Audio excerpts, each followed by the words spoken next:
ज्या अधिकाऱ्यांनी हा जो घोळ केलाय त्यांच्या खुर्च्यांच्या बाजूला बसून या याद्या तयार करण्याचं काम झालंय। अंबरनाथ मधील मतदार यादीमध्ये अधिकाऱ्यांकडूनच घोळ, रवींद्र चव्हाणांचा गंभीर आरोप।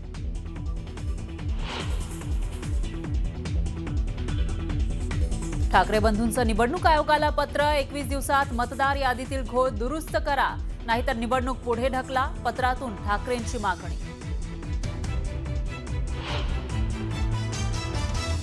विरोधकांच्या वॉर्डातील मतदार याद्यांमध्ये घोळ, हा घोळ नाही तर देशद्रोह, निवडणूक आयुक्तांच्या भेटीनंतर आदित्य ठाकरेंचा हल्लाबोल, घोळ दुरुस्त न केल्यास रस्त्यावर उतरण्याचा इशारा।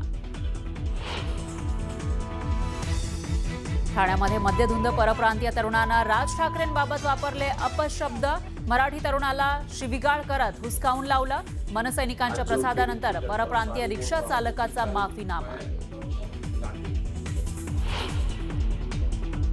परळीमधील प्रचार सभेत धनंजय मुंडेंना वाल्मिक कराडची आठवण, जगमित्र कार्यालय चालू आहे पण एक व्यक्ती नाही, मुंडेंचं वक्तव्य।